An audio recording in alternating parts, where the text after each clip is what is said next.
सभी contract workers को permit तुमको करना होगा। एमबीएमसी हाय हाय, एमबीएमसी हाय हाय, एमबीएमसी कमिश्नर होश में आओ, एमबीएमसी कमिश्नर होश में आओ। सभी कॉन्ट्रैक्ट वर्कर्स को परमिट तुमको करना होगा, सभी कॉन्ट्रैक्ट वर्कर्स को परमिट तुमको करना होगा।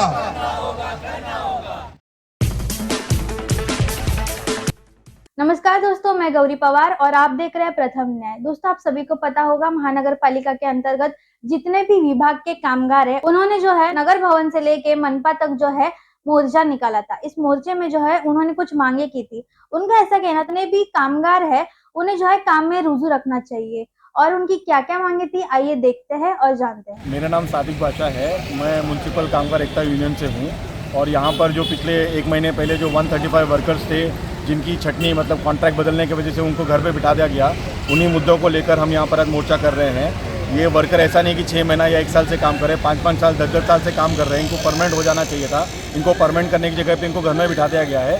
तो इसी के विरोध में ये बहुत सारी यूनियन मिलकर जो आज का मोर्चा कर रहे हैं। डेलीगेशन अभी गया हुआ मिल जी, तो ये और भी यहाँ पर हम राजनीतिक जो पार्टियां हैं उनके झंडों को देख रहे हैं। ये कौन सी पार्टियां आपके इस मोर्चे में शामिल हैं? देखिए, ये मुद्दा जो है 1 महीने से चल रहा है, आपको मालूम होगा।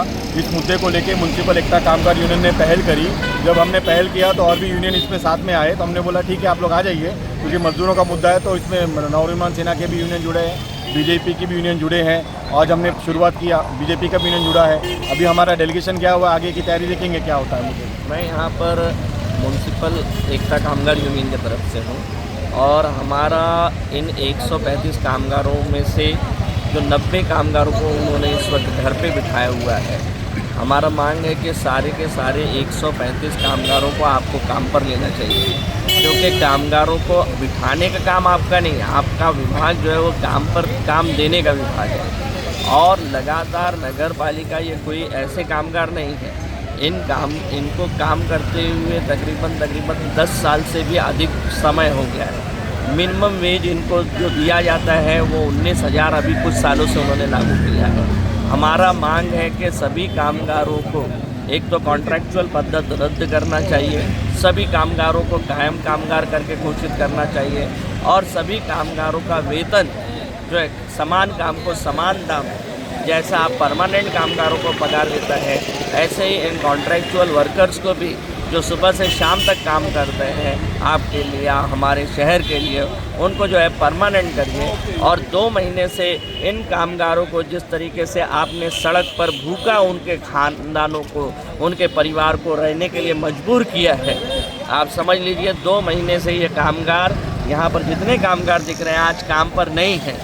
और आप सोचिए कि अगर 1 महीने का पगार नहीं आता है या पगार थोड़ा देर हो जाता है तो किस तरीके से कामगारों के घर का हालत ख़राब होता है। ये कामगारों के काम का ही निश्चित नहीं है कि काम पर रखेंगे कि नहीं रखेंगे। निम्बालकर मैडम, टिम्पले मैडम करके है, उनसे जब कामगारों के प्रतिनिधि मिले तो बोलती है कि हमने नए ठेकेदार को रखा है और वो नया ठेकेदार तय करेगा, वो जितने लोगों को रख लिया है उतने, हमारा कुछ नहीं लेना देना है। इसलिए आप कल के दिन जो लेटर इशू किया उसमें बोलती है वो कि यहाँ पर हमको वो कामगार तुम लोग इधर आओ मत, कामगार तुम लोग इधर आओ मत, क्योंकि आपने ठेकेदार को बोला है ठेकेदार जितना रखेगा रखेगा। मतलब ये कि पिछले 10 सालों से ये जो कामगार इस नगर पालिका के लिए काम कर रहे थे, इस शहर के शोभनीकरण के लिए काम कर रहे थे, आज उनको आपने भूखा मारने के लिए तय कर दिया है।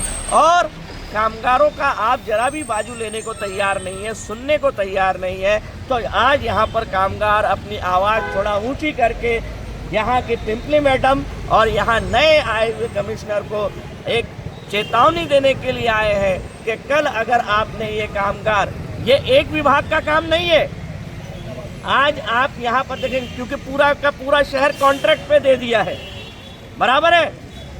आज हॉस्पिटल विभाग पर कॉन्ट्रैक्ट पे है, दवाई विभाग। आप ये बताइए, आपकी मांगे नहीं पूरी की गई तो अगला कदम आपका क्या होगा? अगला कदम हमारा यहाँ रहेगा कि यहाँ पर हम मोर्चा रखने के बाद साकड़ी उपोषण कर सकते हैं। हम सब साथ में बैठेंगे और हम तय करेंगे, यहाँ के सारे सत्ताधीशों को हमारा चैलेंज रहेगा, अगर आप हमारा वोट लेते हैं तो हमारे नौकरी के लिए भी बोलना पड़ेगा। यहाँ पर जितने भी कॉरपोरेशन का इलेक्शन आने वाला है, हम यहाँ की सारी पॉलिटिकल पार्टी को चेतावनी देते हैं कि अगर आप लोग हमारे कामों को लेकर के, हमारे काम को लेकर के गंभीर नहीं है, हमको काम पर आप नहीं रखेंगे, तो हम आपके खिलाफ में प्रचार भी करेंगे। हम हमारे साथियों को बोलेंगे जो पक्ष यहाँ पर सत्ता में है उस पक्ष के खिलाफ भी, क्योंकि कामगार भूखा तो नहीं रहने के लिए है ना, काम नहीं तो वोट नहीं, काम नहीं तो वोट नहीं।